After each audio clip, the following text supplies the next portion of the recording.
Welcome back to Story by Dice in the world of the Sword Coast, a storied land full of magic, mischief, and machinations. We are an anthology actual play tabletop role-playing podcast that releases episodes the first and third Monday of every month. I will be your dungeon master. My name is Dallas. I'm Luis, and I'll be playing Lord Tempus of Zinlinol, the Lich Necromancer. And you might notice we are sans two people today. Well, if you recall lately, our certain and devious necromancer Tempus was absconded by the anti-magic wave that had taken over the ship. How did that make you feel, Luis? I guess we'll find out, but I feel pretty great right now, because it's just me. Oh, I know. This is going to be great. When we last left off, Tempus was peering out over the bow of the floating harp, watching ships sinking when a wave of anti-magic swept through the ship, seemingly destroying Tempus. Now, let's see what happened to Tempus. What is this? At first, it was the bow of a ship and fire spreading across water, and then it became nothing. And then, very slowly, the first bit of a conscious thought appears in your head. As you stay in this void, your thoughts kind of coalescing around you, you start to recognize this space as a place you have been to before, or at least experienced, the last time you had to reconstitute. I see. I died. Died? Tempest, what do you mean by that? You look up and you are 21 years old. You are back in your original body, sitting in an outside amphitheater area, watching intently as a Netherese man wearing, for those at home, a Netherese kind of outfit would probably be on the more Greek toga-esque robes. You see an orator looking at you. How lucid am I right now? I'm going to say not very. I think Okay. you're in the I'm in the moment. You're in the moment. Does young Tempus know who this is? You know this man to be Iolam, a profound Netherese scholar and wizard, and another, the very person who actually created Zinlinol, your home, and also one of the first Netherese liches. Is he a lich already? He is a lich already. Forgive me, Ilum. My mind was elsewhere. I can tell, Tempus, but for one to truly achieve mastery over death, one needs to pay attention. I understand. How about a quick pop quiz, Tempus? What is the vessel means to holding a lich's spirit? A phylactery, of course. That is correct. Very good. What can a phylactery look like? Well, I would suppose it could look like anything. A phylactery is merely a vessel, and the vessel is to the wizard's choice, is it not? That is correct again. Very similar to the djinn in some aspects. Yes, but whereas jinn are imprisoned in their phylacteries, containment vessels, a jinn can exist without one. If one is to become a lich, their phylactery is their entire existence. That is correct. Such is a price for immortality. He nods his head and he gestures towards the crowd. Now, some out there, those who live in low Netheril, might say that necromancy is dark arts that separate us from that which is of the living. You hear quite a few kind of chuckles at that. Then he says, I've been around a very long time. I've been around long enough to know that this is better. What is Tempus thinking when he hears that? He thinks to himself how about the meaning of the words dark art, as though they're simply an opinion. To him, magic is existence, and what some may consider dark is simply something that they might be too afraid to tap into. Tempus is better than that. Iolam, if I may, He gestures with his hand to continue. what would you say is the most efficient way of supplying souls for the phylactery? He shrugs his shoulders and he begins to kind of explain it when you hear in the distance someone saying, Gone. It's gone. and it kind of snaps you out of your dissociation of living in this scene and kind of reminding you, not necessarily of everything, but like catching yourself up to being like, oh, this was a long time ago. And the scene changes. Iolam, I didn't realize I remembered that life. It was so very long ago. You are now a lich. We're cutting 2 years later, and it is up to you. Where is your home? Please describe it. He lives on a tower that sits atop a small floating landmass. Like Angel Island? Kind of like Angel Island. Yeah! Yeah! Dear Lord. Hey, we were going to get to a Sonic reference eventually. It was bound to happen. This island functioned more like an airship than the floating cities of Netherese, in that Oh, interesting. there were systems within the wizard tower that allowed him to move throughout the Sword Coast. Interesting. Not that he abused that system too much. I don't know how far his travels were. Did he hire anybody? Did he have anybody who worked with him? Like an underling? He had a medium to small cult. Were they called, let's say, like the Cult of Tempus? You know, I was gonna say no, but I don't hate it. You see the Cult of Tempus hurriedly erecting the buildings and fortifications and walls that you need to set up. How does Tempus acquire souls? Tempus acquires souls through the sacrifices made via the cult. So the cult will either sacrifice one of their own, or they will bring a prisoner to him to leech. His tower had an air of foreboding around it, so if there were prisoners or victims, they would probably not be in great shape. Several of your cult members come forward, bringing before you your most trusted of all the members of the cult. We'll call him Dane, and Dane has betrayed you. He's betrayed me? He has. Dane gave away information to an adventurers guild, giving away the location and the info about your home. Ah, so the rat shows its face. Aye, please, Mr. Tempest. It was just a lapse of judgment, that's all. How dare you? I only needed something to eat. I needed to buy bread, and bread is very expensive. Your Grace, my lord. You betrayed me for bread? I wouldn't put it like that. You're a disgrace. No, please, You Lord. dishonor everyone here, and I will make an example out of you. No, please, Your Grace. No.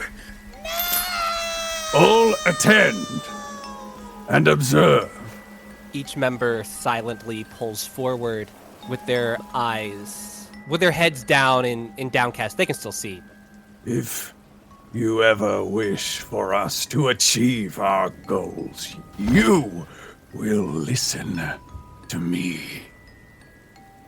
This man spat on our will, and for that, he will suffer 1,000 deaths and cease to be. Oh, the crime was that I was hungry. Hungry?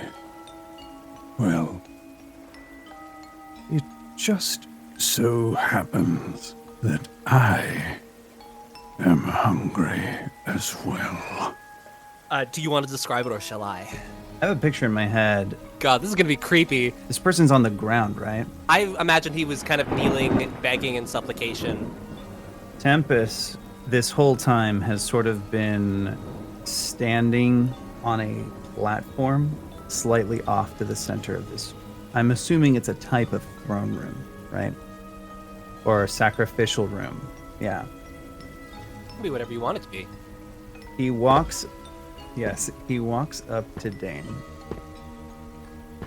His robes significantly more eloquent than we've seen in the future. With his scepter in hand, he puts his whole hand on Dane's head. And you see a stretch of shadow emanate from his hand, encompassing his head, going into his nose and mouth. And his veins turn black and swell as his body starts to shrivel and become more gaunt and skeletal. As all of this necrotic energy enters Tempus's body, his veins start to illuminate a bright lime green. And there's a bit of a show of it. People are, I'm assuming, reacting. They are. One person is crying, but she's Crying, like cheering. sobbing. One or the other. Either's fine. There are intense reactions. You pull back, and all that's left of Dane is dust.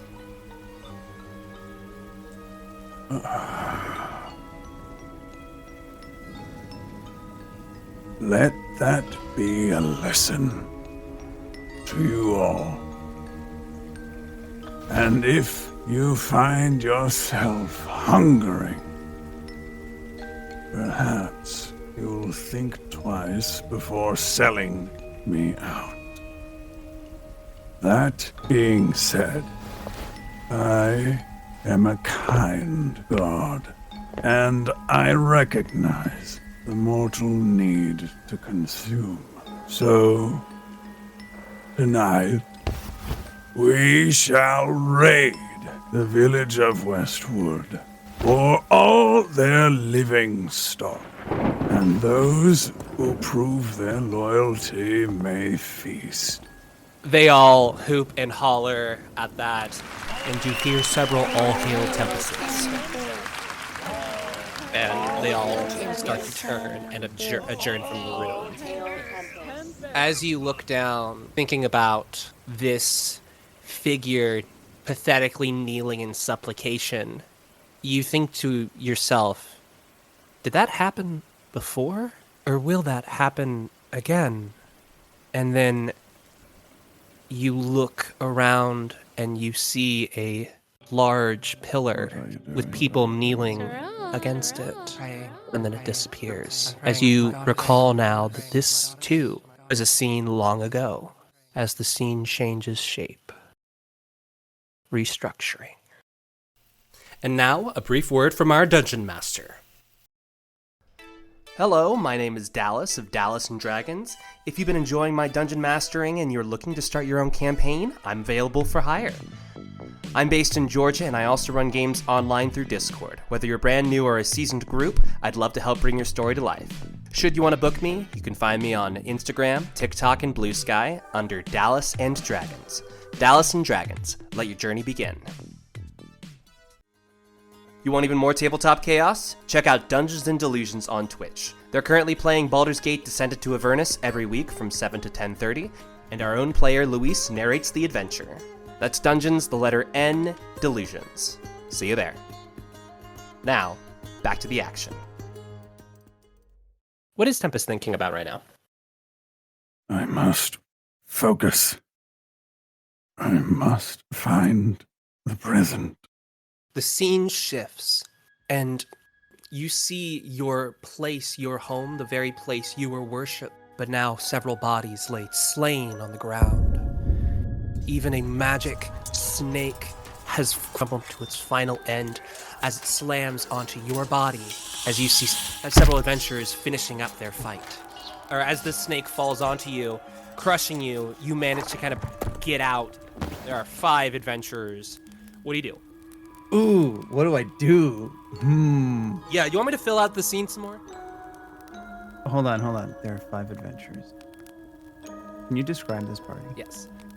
You see a Tabaxi rogue, a bard Yuan-Ti, a halfling swashbuckler, a half-orc katana wielder, and a warforge.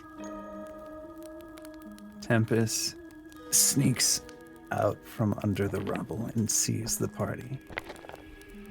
They are about to take their deep breaths of success and celebration. And he's going to cast Power Word Kill on... Do the bard, do the bard, do the bard. I'm between the bard and the Tabaxi rogue. I'm gonna do the bard. I think you should do the bard. Dallas, I'll do that. You immediately pull yourself back up, and you shoot a look towards the Yuan-Ti bard. What is the word you say? I think Power Word Kill should have a word with it. You're right. Only because it's an audio medium. No, absolutely. He looks at this bard, filled with his own disgust, and says,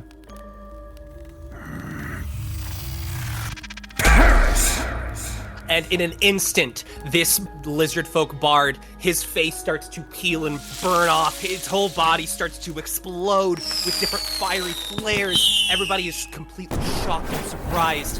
One person, the halfling swashbuckler, screams, "Ah, Sashi, no!" You fool. I am immortal. You cannot defeat me. And right when you say that, an arrow bursts from your chest. You turn around and you see there wasn't a party of 5. It was a party of 6. And it's a ranger. This blonde ranger doesn't say a word. He just kind of nods in your direction as you crumble to the ground. Your body starts to decompose in a very fast, quick rate. You look around and you see everything that you've built.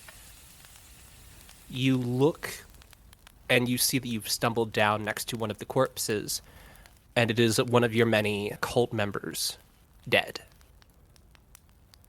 This is not the end.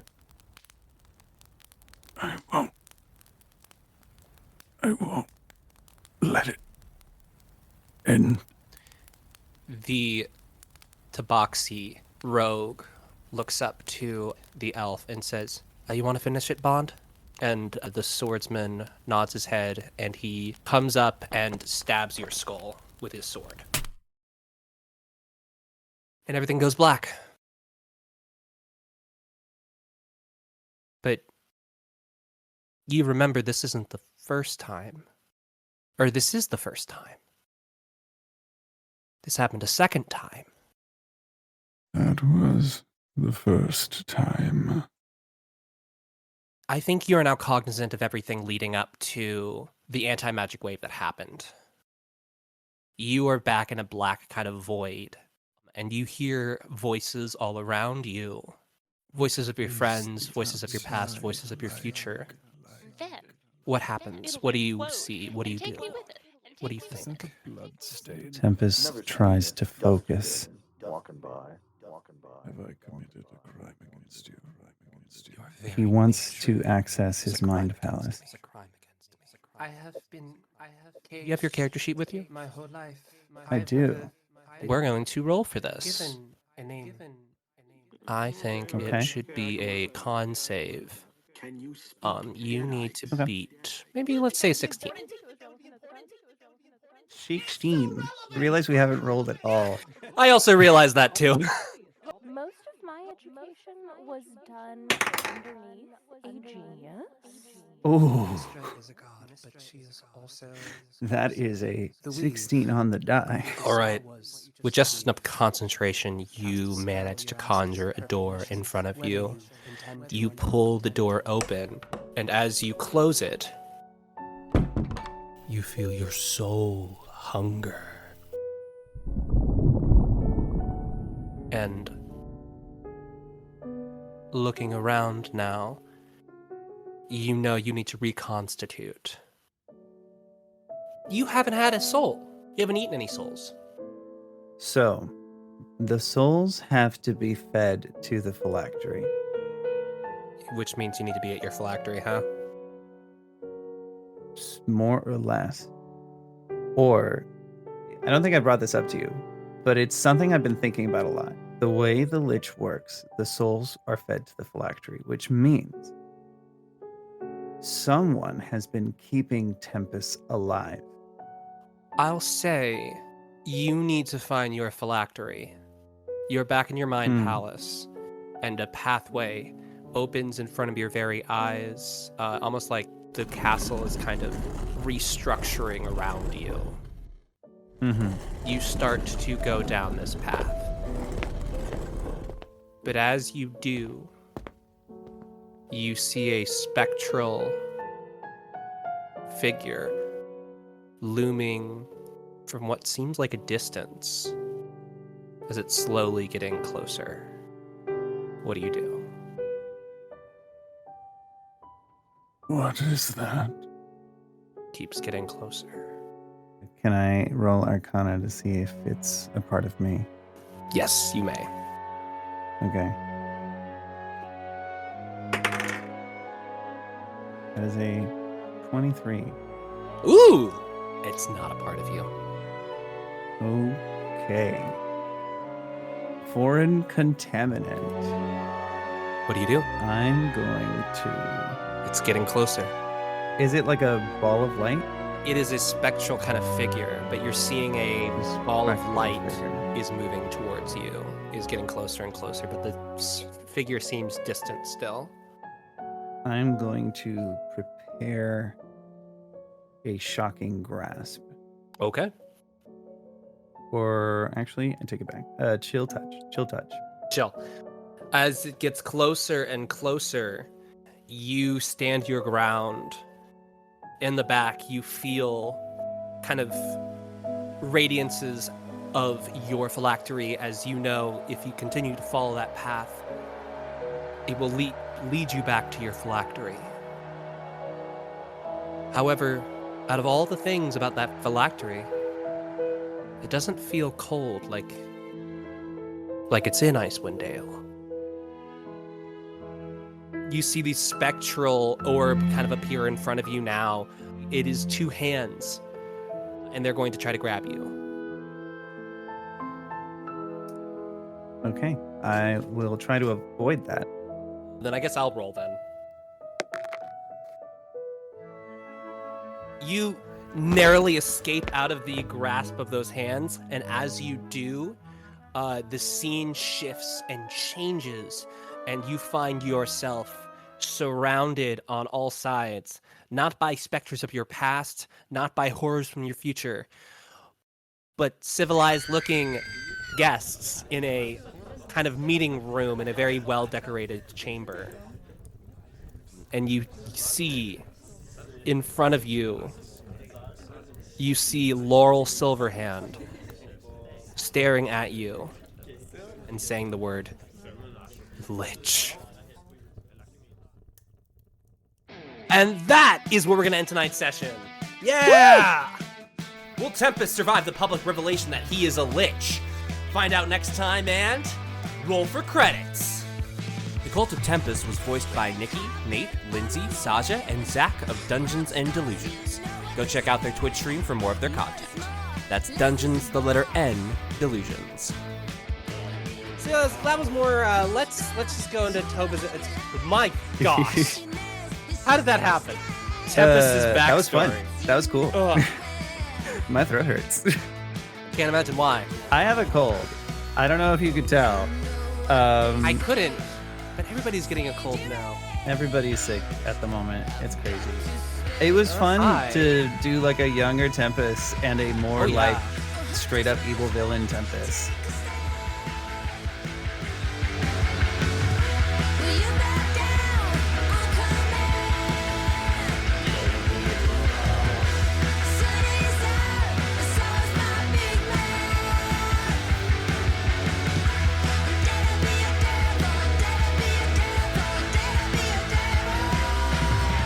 Next time on Story by Dice.